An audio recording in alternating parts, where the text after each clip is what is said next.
Alright guys, welcome to this TENPAI Dragon combo guide where I will show you everything that you need to understand in order to play this deck, kill your opponent going second and make up to or do up to 36,000 even more damage. This is the first thing I will show you. So just to get you an overview, this is a very strong deck, the strongest going second deck, and will probably be on this release day and for the time to come the strongest deck in the game, so go invest in it if you want to. It's quite easy to learn, there are no real combos. It's called a combo guide because people are searching for the phrase combo guide, but I will show you how to play this deck. I will give you some important tips to understand when you want to do what, and I will show you how to maximize your damage, but also what to understand when playing TENPAI. So we will talk about the potential decklist afterwards. There is a decklist that you can just go ahead, copy and use. I am of the opinion that a hand trap build is way better than a board breaker build is, but you can still also use a board breaker build. If you want to check out one, you can check out the video in the top right corner there. I will also have a board breaker build, but without further ado, let's start right here. We have a full hand, we need some pieces here, but not that much, and we are starting, and obviously we are talking about every card here, with the Sengen Summoning. We have this at 2, not at 1, and it says during your main phase, 1 fire dragon monsters you control are unaffected by your opponent's activated effects. And this means that, for example, if you have a fire dragon monster on the field, it can't be impermanence, it can't be ash blossomed, basically your opponent cannot really interact with this in any sense of the imagination.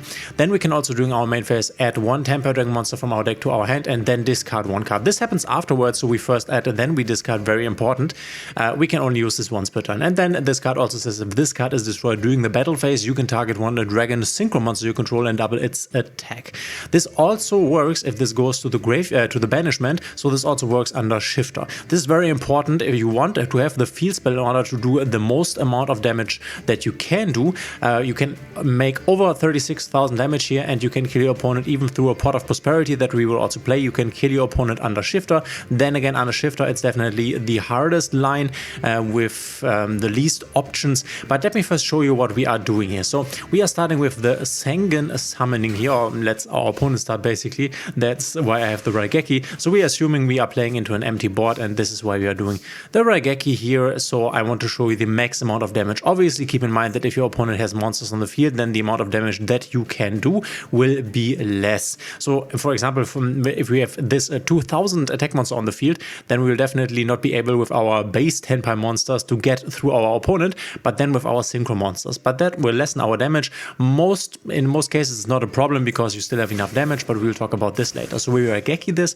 then we start with Sengen Summoning, and then we activate Sengen Summoning to draw the Pydra and discard a card. So we have the Pydra now, which this card says if this card is, I guess you can see it better, so if this card is normal or special summoned, you can add it to your hand or set 1 Sengen spell trap from your deck. So you can set the Sengen Summoning, but also the Sengen Kaimen.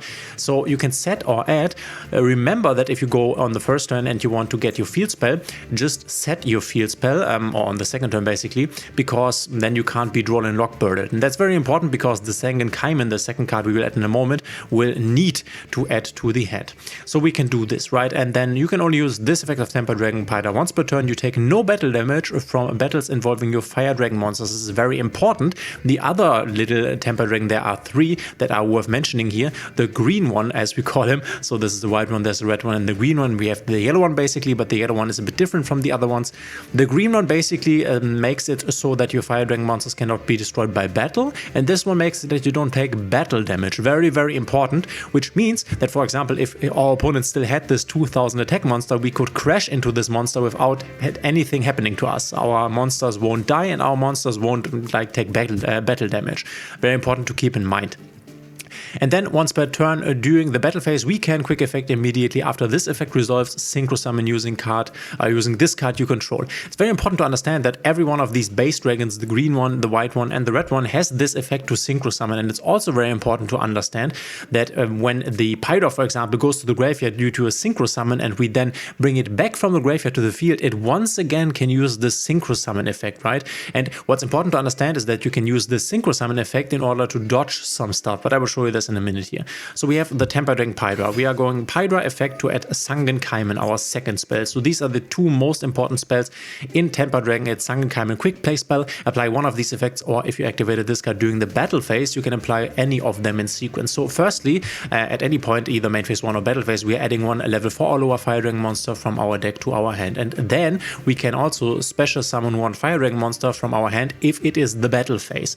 Note here that it says special summon one Fire Dragon monster from our hand, not special summon the Fire Dragon monster that we have added. This is very important if you, for example, want to add your Genroku. I will show you the card in a moment, but the Genroku is basically able to, when it's added to the hand, be special summoned. And if you use the Sangen Kaimen to add the Genroku and you have another TENPAI Dragon in the hand, then you can, with the second effect, so with the first effect you're adding the Genroku, with the second effect you are specially summoning the other TENPAI Dragon, but then you can still special summon the Genroku because Genroku was added to hand. So if you have another TENPAI in the hand and adding the Genroku, then you can get two bodies out of the Sangen Kaimen, but more to this later on. So we're adding the Sangen Kaimen here, and now we are activating Sangen Kaimen. We could have also done this in the battle phase, it doesn't matter because the card we are adding now can be special summoned. We're adding the Chandra. Chandra is the second one, the red dragon as we call him, and it says, once per turn during the battle phase, we can quick effect a Synchro summon, so this is the effect you already know, and then also if we control a Fire Dragon monster, we can special summon this card from the hand. So this is the one that you can summon from the hand at all times, and the Genroku is the one that needs to be added to be special summoned from the hand. The other ones, the right and the blue one, the green one, need to be normal summoned or special summoned any other way. It also says, at the start of the damage step, if a monster battles, you can special summon one level 4 or lower Fire Dragon monster from your deck, except this one here. Very important, it does not need to be the Chandra who battles, you can also do it when the Pydra attacks, but you can also do it when your opponent attacks you.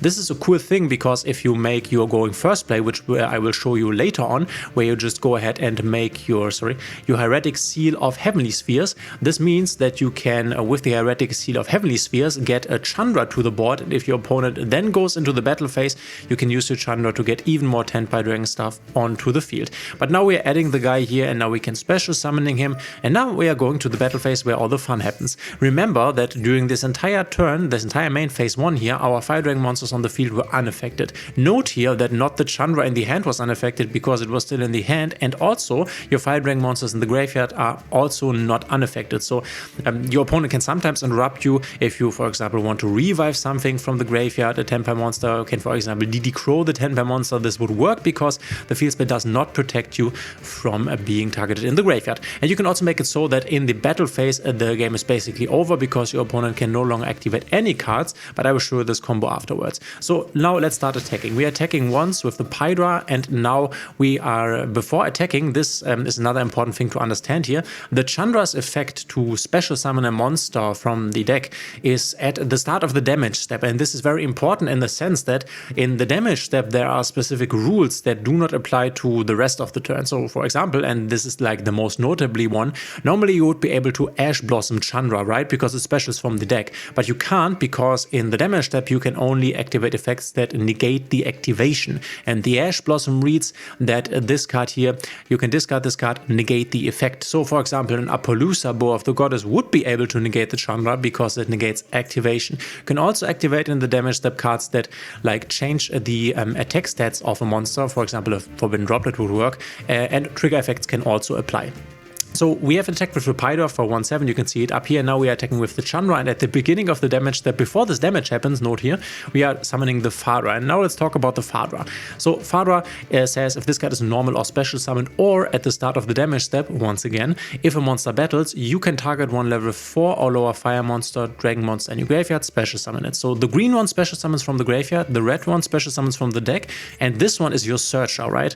And all of them can synchro summon, and important to note that this one protects you from taking any battle damage, and this one protects you from your monsters, Fire Dragon monsters, being destroyed by battle. This is very important because if you want to crash into your opponent's attack position monsters, you will need the Fadra on the field, otherwise your Dragon monsters will die because they are not protected from the Fadra.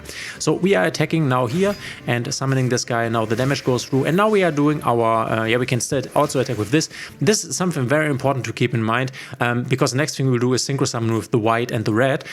Always attack with your little 10 TENPAI Dragon monsters before synchro summoning with them. And the important threshold that you need to achieve, because this is important, I will show you this in a moment, is 3 attacks per battle phase. So if you have done 3 attacks per battle phase, then it's cool. Then you don't need to attack unnecessarily anymore, right? So now we are synchro summoning with the Pydra's effect. Note here that we could have also used the Father's effect, and we could also use the Chandra's effect. And the thing is that we are no longer protected from our second summoning here, so our opponent could, in theory, go infinite impermanence our Pydra to stop the synchro summon, which wouldn't really matter because we are synchro summoning with the Red Dragon. We would then just activate Red Dragon's effect to synchro summon because all of them can. It's a quick effect. Very important to understand. So we are synchro summoning in into one of the boss monsters, you could say, but not the end boss monster. And so Genpai Biden to Dragon. Needs 1 Dragon Tuner and 1 non-Dragon Tuner. It's level 7. Important to understand here, the Tuner is level 4 and the other ones are level 3. Gen Roku, I will show you this one later, is a bit special in the sense that he can be a level 3 and a level 4 tuner depending on what you want to do. So it says, if this card is synchro summoned, you can target 1 fire dragon monster in your graveyard, special summon it. Also, you cannot special summon for the rest of this turn except dragon monsters, no problem for us. And then this is the clause I've just talked about. If 3 or more attacks have been declared this turn, we can quick effect special summon this card from our graveyard, and then we can, in addition, destroy 1 spell trap on the field if we want to. But we can only use this effect once per duel. So this is another 2/6 that we will get back in a moment here. So the next thing we are going to do is activate the Biden Dragon's effect. You grab back the Pydra here. Most people intuitively want to grab back the tuner, but you have to understand that this is a tuner here, the tuner, and this is our Pydra, which is not a tuner, so this makes a level 10, and you have level 7s and level 10s in your extra deck. You can make, with basically the full TENPAI combo, you can make 2 level 7s and 1 level 10, or 2 level 10s and 1 level 7, depending on what you need. There are different cards in here for different situations. We will talk about this, but for example, the Black Rose Moonlight Dragon might be one of the most important ones in here. It's a level 7, just to quickly understand why we need this card. Might be the case that we get the Q Belt, the Blade Dragon. We don't know. If that is the case, then you can also play the Q Belt. If this card is special summoned or a level 5 or higher monster is special summoned to your opponent's side of the field, target 1 special summoned monster your opponent controls, return that target to the hand. This is important because it can be the case that our opponent has a monster with very big attack points on the field. So let's say our opponent had a monster like an Axis Kotaka with a 5/3 attack and we weren't able to out it with a Raigeki. Then we have a problem, right? Because we need to get rid of this somehow. One way we could do it is via this Black Rose Moonlight Dragon. The other way we could do it is via our Trident Dragon, I will show you this in a moment, which destroys our field spell. But if you do not have access to your field spell, you have to understand that your monsters that you can summon here will basically never have over 3000 attack, because this is the one making the Trident Dragon or any other dragon basically double the attack points. So if you have no access to the field spell, then you might want to rely on a card like the Black Rose Moonlight Dragon to bounce one of your opponent's monsters back to the hand that you just can't battle over. And now it's also, or you might also understand why having the green and the white one on the field is very important, because if you have these on the field, then you can still attack into a 6000 attack opponent's monster without taking any damage or taking any like losses in the terms of getting the cards destroyed. But more to that later. We are now reviving, and now we can attack with this one, and once again this one we have not yet done. We can use the Father's effect on damage at the beginning of the damage step. Summon them, get the Chandra, attack with the Pydra here because it's a fresh Pydra, and attack with the Chandra. And you can see we have already done lethal damage and a lot of damage. The next thing we are going to do is we are going to Fadra synchro summon into our first or next level 10, our real boss monster, which will also get the animation, the Genpai Transcendent Dragon. Tuner Dragon monsters, our monsters your opponent control must attack if able, and if this card is synchro summoned, you can change all monsters on the field to attack position. This is something that you can make on your opponent's turn. So if you have your seals pass, which is your normal first turn play that I will show you in a second here, and you, for example, make your seals and then get a Chandra to the field, your opponent goes to the battle phase. If you can manage to get into your Genpai Transcendent Dragon in your opponent's battle phase, then this will switch everything to attack position and everything will have to attack. This can be enough to like end the game on the spot, but this is also very important because this can get rid of important monsters on your opponent's fields. So keep this in mind if you are playing in your opponent's battle phase and you have access to either a Chandra or a Fadra and a Chandra Engrave, then you can potentially go into TENPAI Transcendent Dragon. Also keep in mind that if this card is already in your graveyard and your opponent attacks 3 times, you would then be able to special summon this from the graveyard, same as with the TENPAI Biden Dragon. Because this also says, like the little one, if 3 or more attacks have been declared this turn, quick effect, you can special summon this card from your graveyard, then you can destroy 1 card on the field. This is another important point if you resummon this guy, where you can destroy 1 card on the field. So we could also destroy this potential Axis Kotorka we have talked about at this point when we resummon the Transcendent Dragon. But note here that we will only resummon the Transcendent Dragon very late in the combo, which means we are losing out on a lot of damage. I will show you max damage here, right? And then this also has a really insane third or fourth effect, you could basically say, which says, where is it? It's tough to find with so many effects on here. Then you can destroy, you can only, let's read again. All monsters your opponent controls must attack if able. Oh yeah, there it is. Your opponent cannot activate cards or effects during the battle phase. So at this point, when this thing is on the field, your opponent can do nothing anymore. Nothing can be activated. Nothing. Like, you can just play the game, kill him, and you can do nothing. No trigger effects, nothing, no spell cards, no monster effects, nothing. And there is a line, and I will show you this, which I guess is quite obvious. It's not complicated, where you can get protected by your second summoning in main phase 1. And then in main phase 1 make the TENPAI Transcendent Dragon, go to the battle phase, which they can't interact with because you are protected in main phase 1, and then you go to the battle phase, and then the game is basically over because your opponent cannot react in the battle phase once this is on the field. Okay, let's continue here. So we have summoned this, we are attacking with this, and now we can use the little dragon's effect from the graveyard, special summoning it. We could destroy a spell trap now if we wanted to, and do more damage. Very nice. We are now going to synchro into another level 10 here. Note that we could have also synchroed into another level 7 if needed, but level 10 is where we get the max damage. This is our, not really a TENPAI monster, but it's basically is the TENPAI's boss monster, you could say, the Trident Dragon. This is an old card, level 10. This monster cannot be special summoned except by synchro summon. When this card is synchro summoned, we can destroy up to 2 cards we control, and if we do for each card destroyed, this dragon will get an additional attack this turn. So right now it can attack once, and if we destroy 2 cards, it can attack thrice. A very important thing to note here is that we will now use this effect to kill the TENPAI Transcendent Dragon and the field spell, because the field spell doubles the attack points of the Trident Dragon when it goes to the grave, right? This is why we want to destroy the field spell, and this is why having the field spell and destroying the field spell gives you basically the most attack boost that you can get with this deck. Something that you normally do not really want to do is destroy this TENPAI Transcendent Dragon with this effect, because if you do it, then you are no longer protected in the battle phase. Your opponent can no longer activate anything in the battle phase. Thing is gone then, but you will have the opportunity to resummon this guy to destroy a card and do another 3000 damage. So this is something you have to calculate and to think about. Do you want this protection still on the field, or do you want this resummon effect to do another 3000 damage? Might also be the case that you needed to use your resources a bit differently, and you might not end up on this guy. Don't make this guy if you do not have enough damage to kill your opponent. Then go ahead and make the Trident. Then you can't be protected in the battle phase. This is not always, we can't always do this full combo thing, because we also have to like get rid and be aware of the cards on our opponent's field. This is just like the perfect storm basically. So we are summoning Trident Dragon here. We are targeting the second summoning as well as the one here, and then we can double the attack of the Trident Dragon.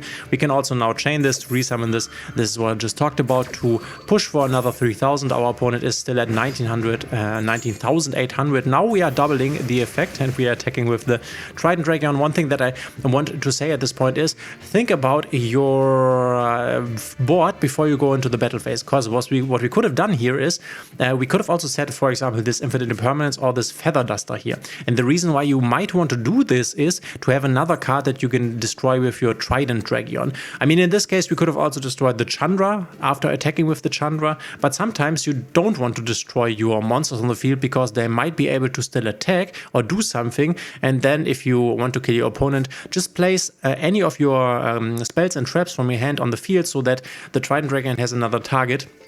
to be destroyed. And obviously this is not necessary in this full combo line, but this might be necessary in a combo line where you have less cards to work with. Okay, so we have attacked for 3000 and now you can see where this leads. We are attacking for 6, and then now we can attack for another 6, which means that we not have done 36,000 damage, but we have done 37,200 damage in one turn, which is insane. But you have to keep the things in mind that I just talked about, because in some board states it can be the case, given that you don't have a Raigeki or something, or you have not stopped your opponent with hand traps, it can be the case that the Trident Dragon with 6,000 attacks is the first instant at which you can battle over your opponent's monsters. Let's say this Axis Code Talker that we talked about here. So keep that in mind when calculating the damage. It might be the case that up until this attack, the first attack of the Trident Dragon, you have not done any damage to your opponent, and then you need to attack with the Trident Dragon into this Axis Code Talker with 5/3, but you can see that we still would be able to do 12,000 damage. So there is rarely ever a situation in which you can't kill your opponent with this basic combo here.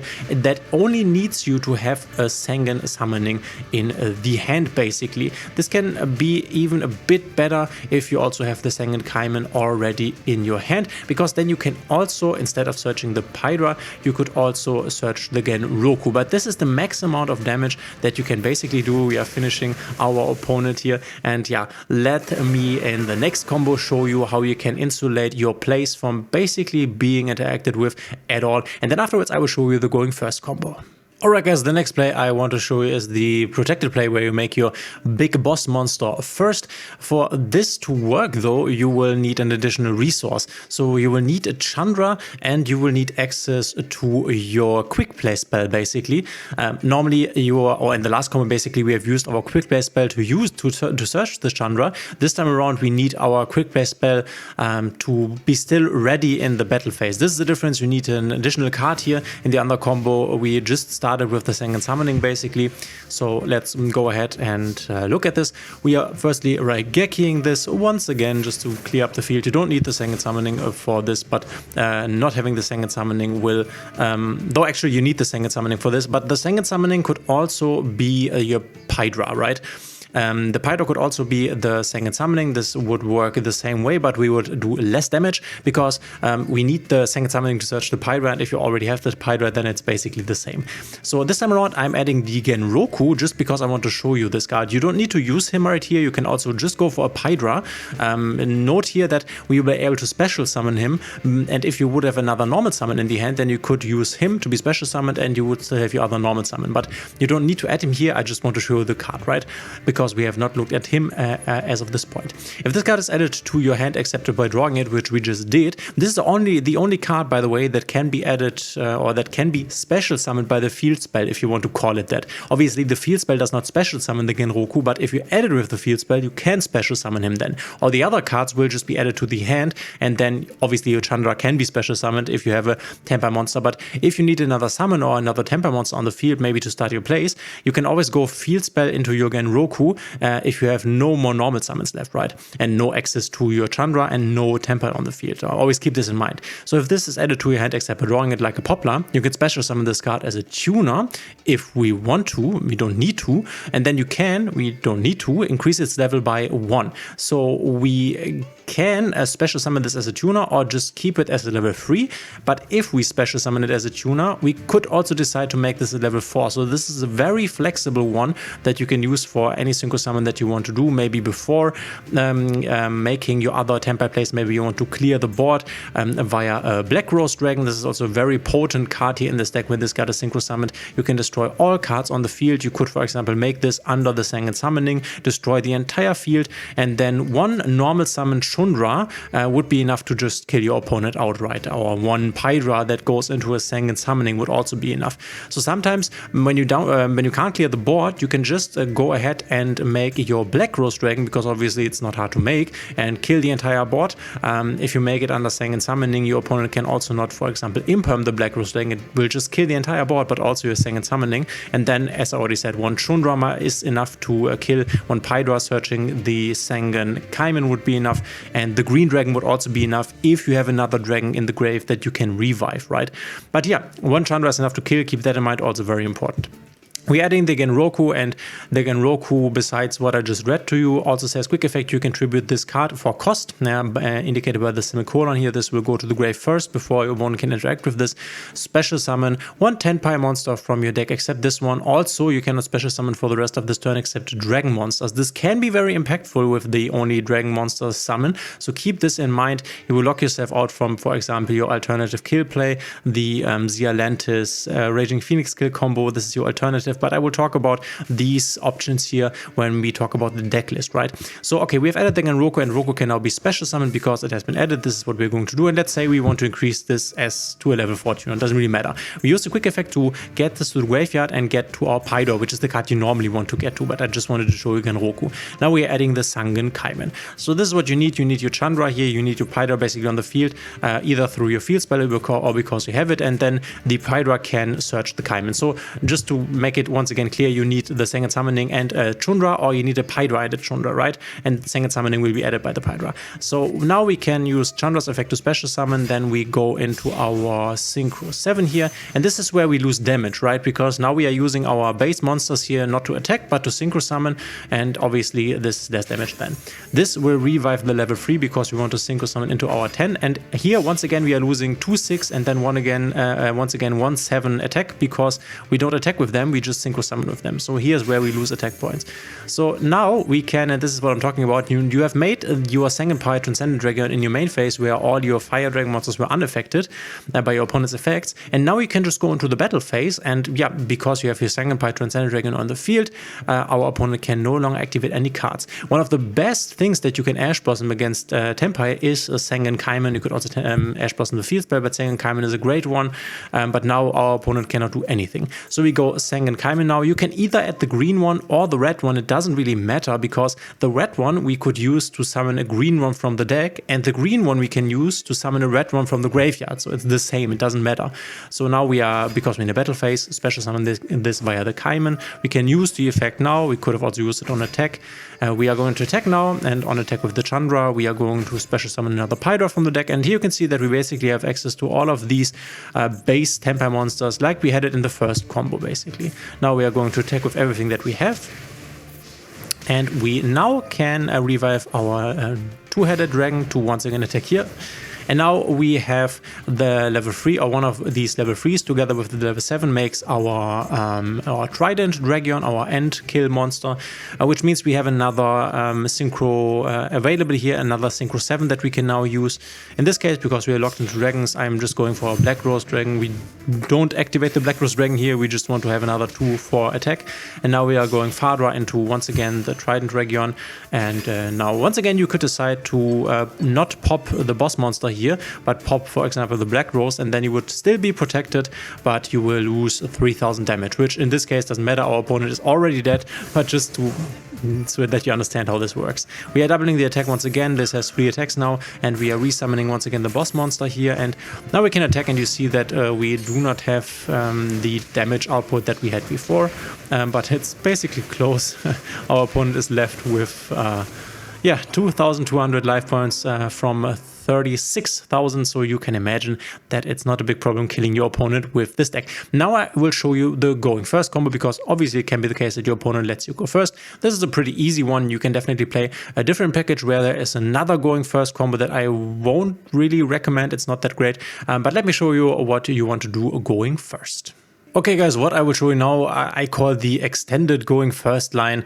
You can definitely also make it a bit less. You can invest less cards into this. The outcome is kind of the same, but let me explain to you what we are looking at here. So we are starting with our TENPAI Dragon Paidor and Sangen Summoning here. You don't need both of them, but let's imagine we have this and we have a discard for our Sangen Summoning here. We are activating our Sangen Summoning. Now you want to first always activate your field spell, then play your Paidor or another dragon, because now you are protected and cannot be Ash Blossomed or Impermed here. We are grabbing the Sangen Kaimen, which we can set in the M phase. It's not that important actually. We could have also just started with the Paidor, searching the field spell, and then done what we are going to do now, just ignore the Kaiman, it's a bonus card here, doesn't need to be here. We can now activate the field spell to add the Genroku here, and you pitch the Raigeki or whatever. Genroku can now be special summoned, and what we can now do, because we have special summoned him with this effect, we can make it level 4 tuner. This is what we are going to do. You didn't saw this, but I made it a level 4 tuner. Now we can Synchro Summon into our Sengenpai Biden Dragon. This one can now on Synchro Summon revive the yellow one. The yellow one can now use its effect to tag out, to get a green one to the field, and the green one can use its effect to revive the white one. And now we have 3 fire dragon monsters on the field. We are using 2 of them, especially the white one and the Biden Dragon, to make a Heretic Seal of the Heavenly Spheres, and we are keeping the green one on the field. So this is what you can end up with, right, if you go through this Genroku line here. But you can also just go ahead and, I don't know, normal summon Pydra, then you might have a Chandra in the hand, special summon the Chandra, and then just make a Seals. The advantage of having it this way is that firstly you have this one in the graveyard, so if it comes to the moment that your opponent basically is in the battle phase and he attacks 3 times, you have the ability to summon this one out and destroy a spell trap. This can protect you from dying, for example. What this also accomplishes is that if our opponent somehow gets rid of our Heretic Seal of the Heavenly Spheres, which is a very hard to interact with card, and we can't use the second effect, which basically says if we have tributed this one for its own effect, we can special summon a dragon monster from our hand and deck and make its attack and defense 0, which you normally want to summon the red one then. But if for some reason he just, I don't know, caught by the graves our spheres here, then we still have our green one on the field that our opponent would have to deal with before entering battle phase. Because if, let's just imagine we have this board here and, I don't know, he gets rid of our seals without us doing anything, and he called by the seals in the graveyard, so we can't summon a red one to the field, right, or a Magnamut or whatever. So what we can do then is, let's say our opponent cannot deal with this guy in the main phase, then he goes battle phase, and then he decides to attack. We can now activate his attack, his effect when being attacked, and we can resummon the yellow one from the graveyard. And now we can use yellow one's quick effect to bounce into the graveyard back again and summon the red one, Chandra. And Chandra could then, because our opponent, even if our opponent doesn't attack, we then at this point have a level 4 and a level 3, so we can make a Synchro Summon, and at this point you can make, I don't know, a Black Rose Dragon blowing up your opponent's entire board. If your opponent continues to attack, you can also make a boss monster, forcing everything into attack position, and he must attack then. But you can make every other level 7 or level 10 that you have access to. You can bounce something. A Trident Dragon I wouldn't recommend because it doesn't really do anything. You can also make a Ruddy Rose Dragon if you have this in the deck. This basically banishes all the graveyards. This can be very, very helpful against stuff like Jubel or the fire decks, banishing their graveyards, obviously. But yeah, this is the play you normally want to make when going first. It doesn't need to be this extended play where you also have this Fadra here. Just making a Heretic Seal of the Heavenly Spheres can definitely be enough, just because you will also have your hand traps in the hand, right? This is something you have to remember, and this is exactly the point why I think that the hand trap version is better than the board breaker version, because let's say you are on board breakers, right? Let's say we have 4 more cards in our hands and they are Raigeki, Darkhole, Duster, and I don't know, Raigeki. So then you are going first, making this Seals here, and then yeah, you only have a Seals, and the Seals is nice because if you're not aware what this does, by the way, once per opponent's turn, if this card is in the extra monster zone, quick effect, we can tribute 1 monster. You will normally always tributing the Seals from your hand or field, return 1 face-up card on the field to the hand. So you can bounce something here, very impactful. Sometimes it can make sense to bounce your own Sengen summoning field spell. So for example, let's say in the draw phase our opponent goes Infinite Impermanence on this Heretic Seal of the Heavenly Spheres, then we can still activate this. We cannot bounce the Imperm because this will leave the field afterwards, but we can bounce our own field spell, which is quite nice because we don't really need it in our opponent's turn, and we can save it from being destroyed by our opponent, getting it back to hand. Something to keep in mind here. And then if this card is distributed special summon, I read this already, 1 dragon monster from your hand or deck and make its attack and defense 0. And normally you want to summon the red one because this means your opponent needs to deal with the red one and the green one before entering into the battle phase, otherwise he will have a problem. And if you play the hand trap build, then you would have 4 more hand traps, let's say, instead of 4 more board breakers in the hand, maybe an Ash Blossom, a Maxi, an Effect Veiler, and like a Ghost Ogre. And obviously having a seal and 4 hand traps is very strong and is normally or should normally be enough to stop your opponent so that he has to pass back to you, and then you still have your Sengen Summoning on the field where you can once again get your entire TENPAI combo through, you also have a Sengen Kaimen in this specific case here. It's very likely that you have a starter that you can use to just kill your opponent. So this is what you normally want to do when your opponent makes you go first. There are other going first attacks that you could put in here, like a heat wave or something, skipping an entire turn, but I don't think this is really clever. Maybe this it's something we might use or might want to use if we see a lot of TENPAI Dragon opponents on the ladder that make us going first. Then you might tech in more going first cards against TENPAI. You might tech in, I don't know, dimensional barriers to stop your opponent's TENPAI play. I don't know, also possible.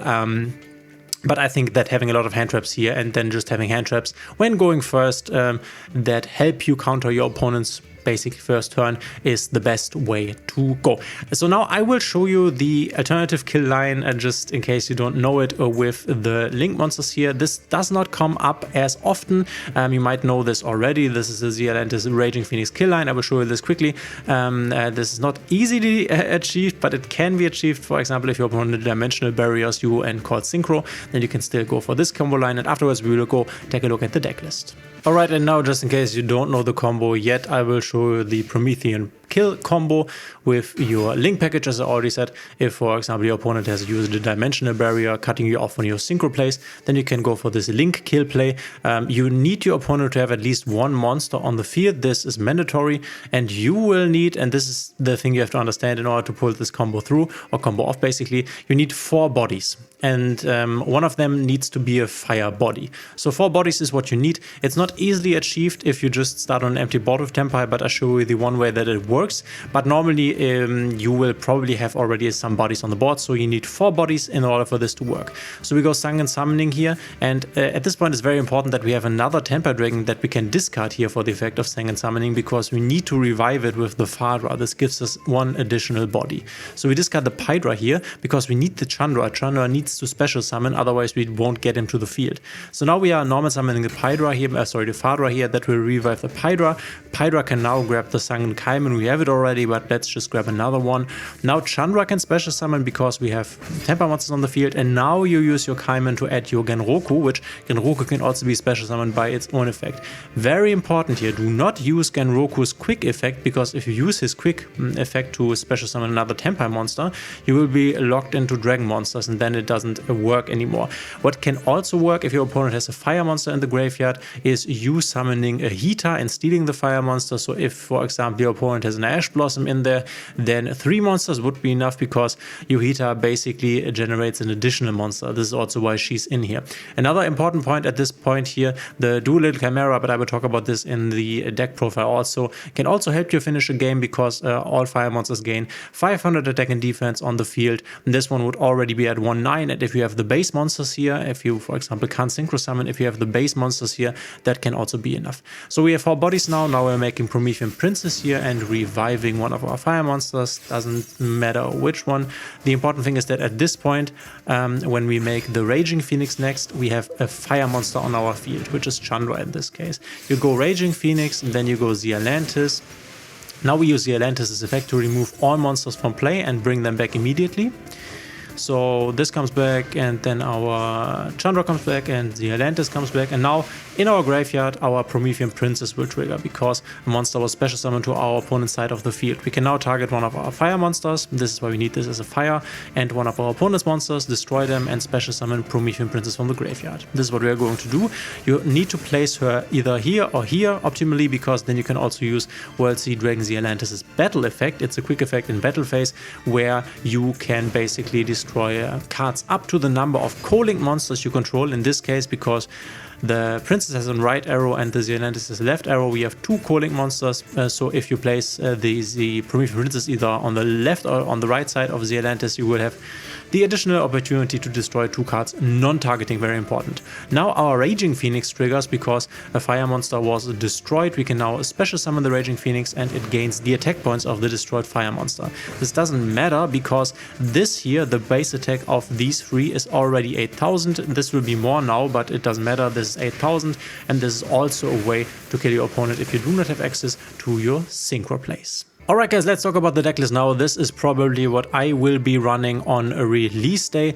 I definitely have to test this a bit, but let's talk about this, and I will also talk about potential different things that you could put in here if you wanted to. So we are playing 3 Pydra, this is mandatory. We have the field spell only at 2, but we want 3 Pydra. I don't think that there is any reason to not play 3.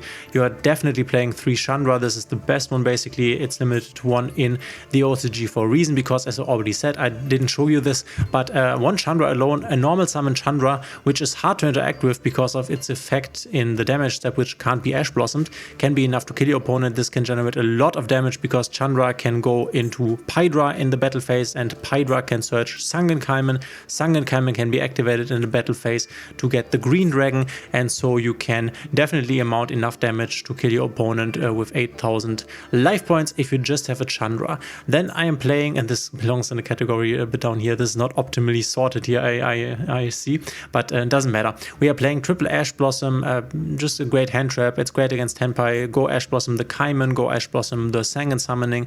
Obviously we can also Ash Blossom Maxi. Then we are playing the field spell at 2 because the field spell is the most broken card in the entire deck. We are playing Fadra at 2. There are lists that only play 1 Fadra because Fadra is definitely the card that you do not really want to draw, because if you just have a Fadra in the hand and nothing in the graveyard, then nothing happens. This card cannot kill on its own, where the Pydra, by searching either the field spell or the Kaimen or the Chandra, can. So you don't want to draw this, but I have found 2 Fadra to be better.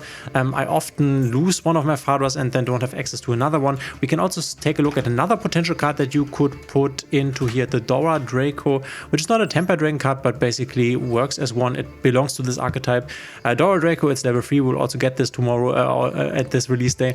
If this card is normal summoned, so this is another normal summon we could put in here. So some lists opted to run 2 Pydras and then 1 Dora, or some lists, because in the TCG and in Master Duel, in OCG, this is for example at 1. People are running 2 yellows and 1 Dora in addition. So if you find your TENPAI deck to be a bit inconsistent, because we also only have 1 Pot of Prosperity and we don't have a terraforming, unlike in OCG and TCG, you could also put in Dora, then you have another normal summoner. This is something you have to test out for yourself. This card is normal summoned. You can add 1 level 4 or lower Fire Dragon monster from your deck to your hand. This can be your Genroku, which then can be special summoned, but can also be a Chandra if you have another TENPAI Dragon monster on the field, because Chandra can only be special summoned if you control another TENPAI Dragon monster. So either go for your Genroku, or if you have another TENPAI Dragon on the field, you can also go for Chandra with the Dora Draco. And then this also has effect once per turn during main phase. You can excavate the top card of your deck, and if it is a Fire Dragon monster, send it to the graveyard, and if you do, this card gains 1000 attack. So this is basically useless, honestly. This you don't really need to use. But you can use a Dora if you want to. I think in the beginning I will not play with 1. This is only if something doesn't work out here in the list that I'm planning. So I'm playing 2 Fadras. I'm playing 2 Genrokus. If we would have the field spell at 3, I would only play 1 Genroku, I guess. You can bump up to 3 Genrokus if you want to, but just remember that in an optimal world you want to add this via Kaimen or the field spell, so it can be special summoned, or, and this is another important point, definitely go ahead and play a Bestial Magnamut. This is not only great in the current meta, but this is also cool because this is a dragon. This can be something that you can summon with your Heretic Seal of the Heavenly Spheres, by the way, activating its effect to then make a really cool play. What you can do with the Magnamut is you can search any dragon, which means you can in the end phase search your Genroku. Genroku will then be able to special summon, and then you can use Genroku's effect to tag out into, for example, a Pydra, and Pydra can then search your field spell or your Kaimen, depending on what you already have and what you want. So a Magnamut is basically field spell or Kaimen if you want to see it like this. So Magnamut is crazy, and if we could play more Magnamut, I think we would play more Magnamut. Then this deck can play Dimension Shifter. It's just a bit harder to kill under Dimension Shifter. This is something that you need to keep in mind, because the little dragons that you make will go to the graveyard. So what you basically want to make here, so I quickly can explain this. You have, for example, a Pydra and like a Chandra, and then you have Pydra and Chandra on the field, and maybe you have a Sangenkeimen, then you go Sangenkeimen and summon whatever, it doesn't really matter. Or you can also go to the battle phase and use your Chandra to summon something, and you will not be able to make way more than than one big synchro monster. This is the problem, right? In the basic combo, I explained this to you. You can make either 2 level 7s or 2 level 10s and 1 level 7 or 1 level 10, depending on what you decide on. You can either have 2 of the one and 1 of the other, which way you want to choose. But if you're under shifter, then you can't. You can make 1 big level 10, or you could also make 1 level 7 and then 1 level 10. But keep in mind that this level 7 here cannot revive something, so this is also a bit iffy, not that great. So you can basically get to 4 bodies on the field if you have your Pydra, and you can special summon your Chundra, and then also you have Sangenkaimen that special summons your Genroku, for example, and then the Chundra in the battle phase can summon the green or another one. Then you can definitely go for some plays. You could also make 2 level 7s or 1 level 7 and 1 level 10, but just keep in mind that you will not be able to bring back anything from the graveyard with your Fadra. Your Sangenpai Bident Region will not be able to revive from the grave because there is nothing, and your Sangenpai Trident Region as well as your Transcendent Region will not be able to be revived from the graveyard, costing you a lot of damage.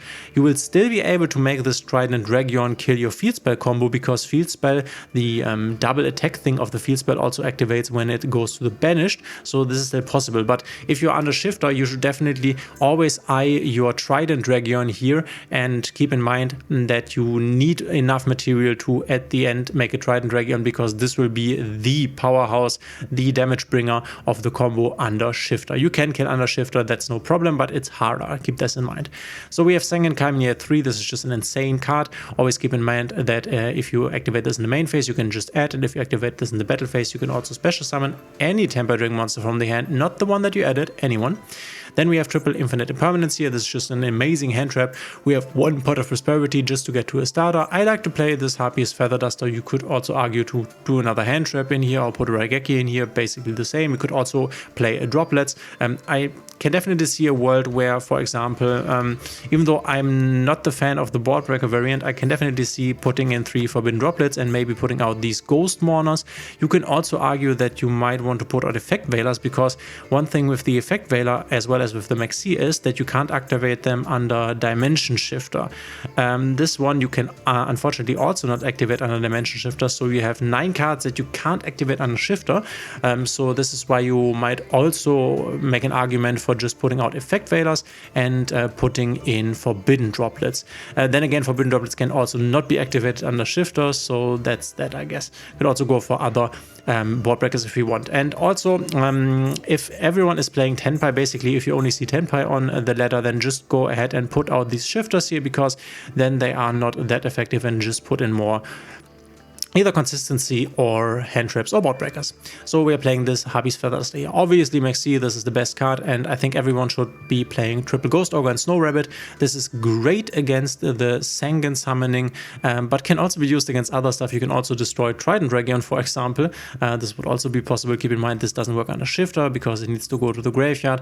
But this one to destroy the field spell will be one of the greatest plays that you can make in the upcoming meta. You can also use this against all the other decks. You can destroy the Fire King Sanctuary or maybe the Fire King Island. If it is not protected from the Sanctuary, you can destroy the U-Bill trap Nightmare Pain, which is also very important because you have a hard time playing into Nightmare Pain, which is why we have this card in here, the Samurai Destroyer, but more to that in a second here. But yeah, go ahead and play Ghost Ogre and Snow Rabbit, a really insane card. We have Effect Veiler here, just a great card, just not under Shifter. We are playing triple Nibiru. We have to see how good this is, honestly, because if you're playing against TENPAI, Nibiru does nothing against TENPAI, so this assumes that we are also facing some other matchups. As I already said, you can also just go ahead and put in forbidden droplets in here. You could also play a hybrid build where you just go the most impactful board breakers. Then you would, for example, play forbidden droplets in here, and you might want to put these effect veilers out and maybe play 2 Raigekis or something, or lightning storms. This is also a possibility. I will also have to test around. I made my argument for why I think the hand trap version is better, because if you go first, it's just way better. But you can also make an argument for the board breaker version, and you can definitely make an argument for forbidden droplet, because this can also be used when you go first. Just set it and use it. We are using the Ghost Mourner and the Moonlit Chill. This does not go to the graveyard, so it can be used under Shifter. But this is the insane part about TENPAI Dragon. We have 3, we have 5, then 6, 7, 8, this doesn't really count, 9, 10, 11, 12, 13, 14, 15, 16, 17, 18, 19, 20, 21, 22, 23. We have 23, yeah, basically slots for non-engine here. This might be a bit high. I will definitely have to test this out, but this is something that you can go ahead and copy. You can also go and check the other video that I have in the top right corner when you want to watch a board backup variant of this deck, but you can just go ahead and put out hand traps to put in 2 lightning storms, 2 Raigekis, 3 lightning storms, 2 Raigekis, Duster, Dark Holes, droplets, and this would be a board breaker version. Then can also work, right? Just don't put an evening match because it doesn't make any sense. And then I just want to talk about one last card that we will also get, but I think we won't really use, is Sengen Kaihao. It's a trap card. You can search this with the Pydra. This can be a nice going first play, but not against TENPAI. During the main phase, if all monsters you control are fire dragon monsters, you need at least 1, and your opponent controls more monsters than you do, so that's not hard to achieve. We can end the main phase. So the main phase just ends and we go to battle phase, which is where we can use all our TENPAI dragon monster effects.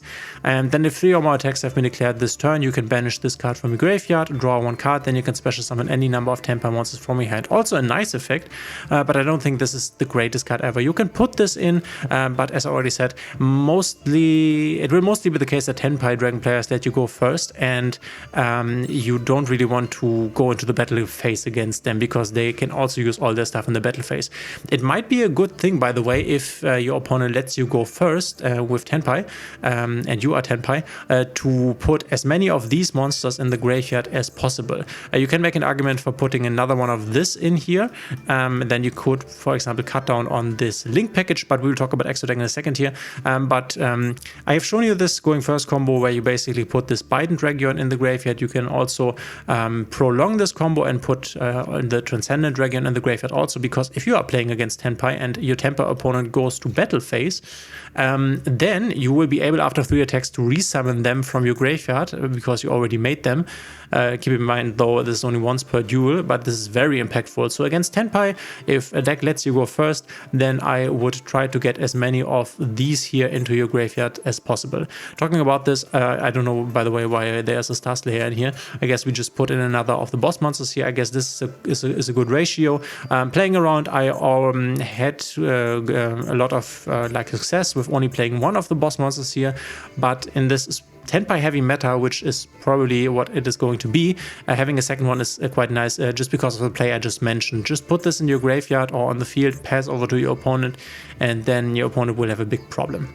Also, your opponent will have to deal. So let's, for example, say you just make this Sangapai Transcendent Dragon and pass over to your opponent, then your TENPAI opponent will need to get rid of this before entering battle phase. So we have these here. You don't need 3 of this, and you can get away with 1 of these here. This is important. A Black Rose Dragon is something that I would definitely advise you to put in. I have talked about this already. You can make this under the field spell, blow up the entire board. Sometimes there are boards that you can't break, and then you can just make Black Rose Dragon and kill the entire board. Sometimes TENPAI matches can become a bit grindy, where this is also great. You just blow up everything. Then you have the Black Rose Moonlight Dragon. Once again, if we get the Kyobelt, the Blade Dragon, which is also level 7, that can destroy a card on the field, you could also swap this out. This is an ultra rare, this is why I say this, all of the Rose Dragons are.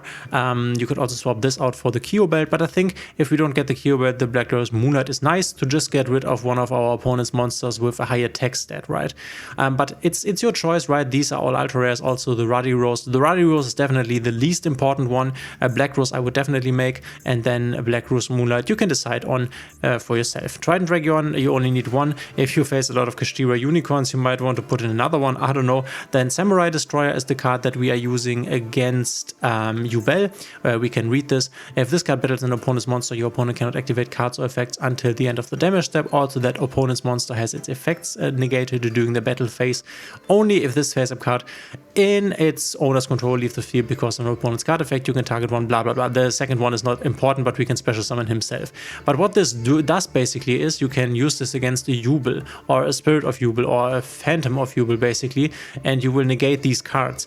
Otherwise you have a problem because they can't be destroyed by battle and you take no battle damage, or your opponent takes no battle damage from them. Also keep in mind that if there is the Nightmare Pain on the field, you take the battle damage. So Samurai Destroyer is a card that is specifically in here so you can use it against Jubel. Another very important card that now that I think about I didn't include in here, but I definitely want to include now that I think about it, is Odd Eyes Meteor Burst Ring. It's a level 7 that you can make. When this card is special summoned, you can target one card in your Pendulum Zone, blah blah blah. Not important. The important effect is down here. Monsters in your opponent's possession cannot activate their effects during the battle phase. This is another card that you can make against your Tenpai opponent, right? So I would definitely, sorry that it wasn't in here, but I would definitely put this in here. Very important card, especially if you see a lot of Tenpai players running around. We could, for example, just put out a Hita. Hita is not super necessary here. Could also put out the Ruddy Rose Dragon, but yeah, I think the Odd Eyes Meteor Burst is something you want to play against your Tenpai Dragon. This is basically the same as the Transcendent Dragon. Both of them basically do the same. This one is better because your opponent cannot activate anything, where this one only negates the monster effects, which is very impactful against Tenpai. But this one is easier to make because it's a level 7, right? So I would definitely include this one here. And then we have the Ruddy Rose Dragon, which can come up sometimes. It's level 10 here. If this card is synchro summoned, you can banish all cards from the graveyards. Then if this card was synchro summoned using Black Rose Dragon or a plant synchro monster, you can destroy all other cards on the field. The second effect is not as often used, but you can use it if you have a Black Rose Dragon. It's just that you can banish the entire graveyards. This can be very nice against Fire, banishing Original Sin for Spoils, Promethean Princess, Garunix. Can be nice against Jubel, banishing all the stuff that they want to use in order to make more Phantom of Jubels, for example, or also against Ritual Beast, because their graveyard is also a resource pool for them. Something to keep in mind. This can come up from time to time, though then again, if you don't want to waste an ultra rare on this, I would say don't make it. It's not that necessary. And then you can play, I've just shown you this, you can play this link package. You don't need to play this. Definitely Spheres is something you want to play. You could also bump this up to one more. In this case, you would put out Duel Little Chimera. But as I already said, Duel Little Chimera sometimes can be enough to kill your opponent because this boosts all of your other fire monsters with 500, and this is not a little amount of attack points, and they already have a lot. So this can definitely come up from time to time, and you have to decide for yourself whether you want to play this package here. All of these are ultra rares, so they are expensive. You could just put them out and put more synchro monsters in if you wanted to do that. But I think the most important ones are already here. You can also put in the Time Lord something. I've never used the card, but a lot of lists are running this. The Time Lord Progenitor Warp Gate.